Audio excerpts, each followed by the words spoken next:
पाठ पढ़ लिया आपने तो मानचित्र मन का विचित्र बन जाएगा। फिर कैसी हार कैसी जीत, कौन शत्रु कौन मीत, सारा जग अपना ही चित्र बन जाएगा। और इस चित्र को रख लिया संभाल कर तो सच मानो आपका चरित्र बन जाएगा। ये तो चरित्र निर्माण करने की प्रक्रिया है। पर निश्चित रूप से जानना, जो आज प्रेम दिखाई देता है वो प्रेम नहीं है, वो केवल आकर्षण है, केवल वासनाएं हैं, केवल समझौते हैं। ये प्रेम नहीं है। आज प्रेम के नाम पर प्रेम को प्रेमियों ने बदनाम कर दिया और जवानों की जवानी ने इस जवानी को ही नाकाम कर दिया। बाहरी पश्चिमी सभ्यता, तूने माता सी स्त्री और ब्रह्मा सी देवी को लेडी बनाकर बेलगाम कर दिया। बाहरी पश्चिमी सभ्यता। ये पाश्चात्य लोगों से आप प्रेम करना सीखेंगे। इस धरती से प्रेम के तंतु उगे हैं। प्रेम करना है तो कृष्ण की बांसुरी से करके देखो, कृष्ण के अधरों से छूटती ही नहीं है। प्रेम करना है तो ब्रज के एक एक कण से जा करके पूछो।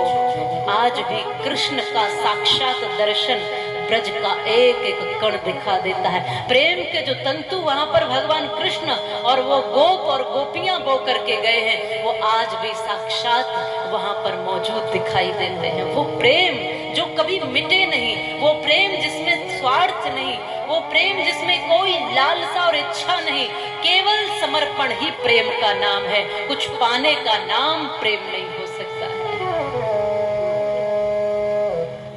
प्रेम उसकी गहराई तो मैं नहीं कह सकती, लेकिन कहते हैं कि जब बाहर से पति आए तो कई बार पत्नी जेब टटोल, अच्छा मेरा वो सामान लाए, वो लाए कि नहीं लाए, लेकिन माँ का प्रेम कुछ अलग है। वो बेटे का पेट टटोलती है, मेरा बेटा भूखा होगा, प्यासा होगा, कब का गया है, अब आया है, कैसा होगा, क्या किया होगा।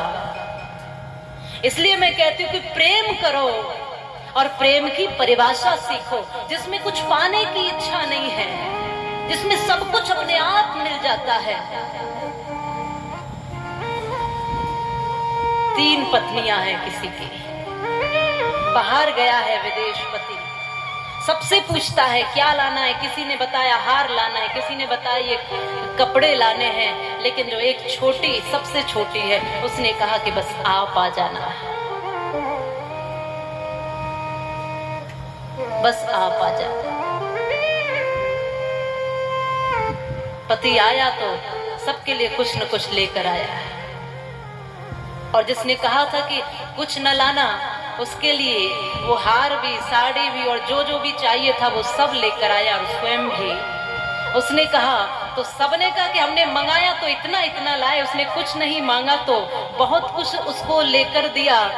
तो वो पति कहता है कि तुमने जो मांगा तुम्हें मिला, उसने मुझे मांगा था तो मुझे जो जो पसंद था, मुझे जो जो लगा, मैं वो सब लेकर आ गया।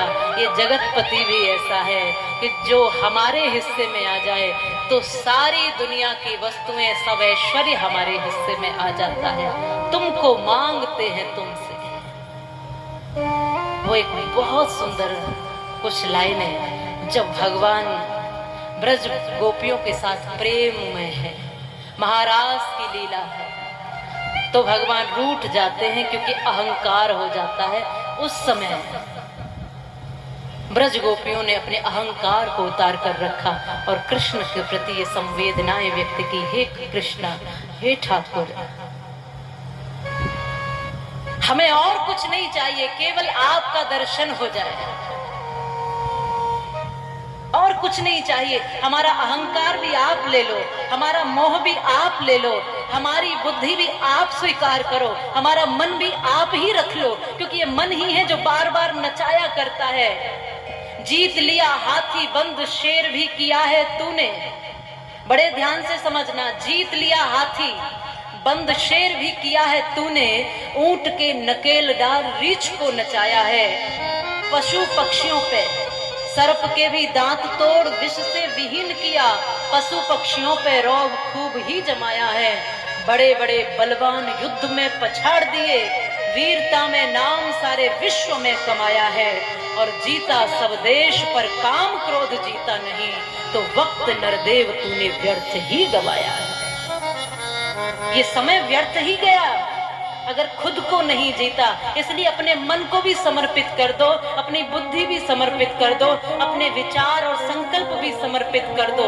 जो कुछ भी है सर्वधर्मान परित्याज्य मामेकं शरणं व्रज अहं त्वा सर्व पापेभ्यो मोक्षयिष्यामि मा शुचा। सब कुछ समर्पण है प्रभु, आपको सब कुछ समर्पण है, सब कुछ समर्पण है। और बड़े सुंदर भाव हैं। शायद ये भाव हम सब के मन में जगे तो निश्चित रूप से जो प्रेम है, जो प्रेम की देवी, जो करुणा की देवी माँ कात्यायनी है, उनकी कृपा हमें निश्चित मिलेगी।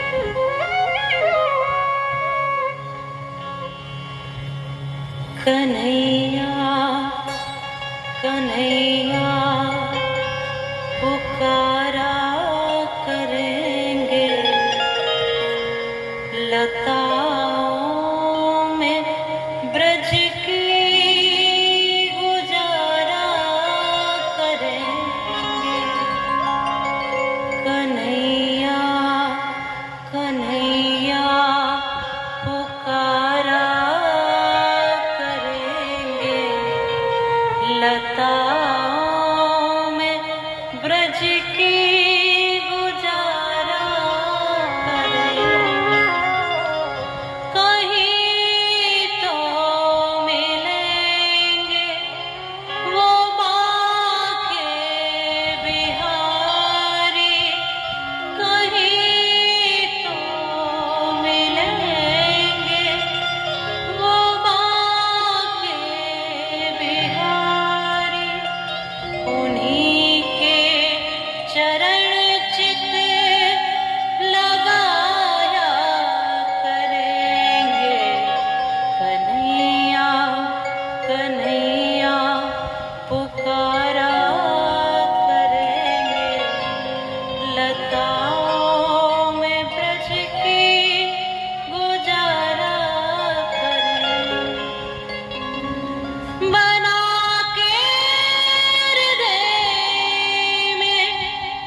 तो फिर वो कहाँ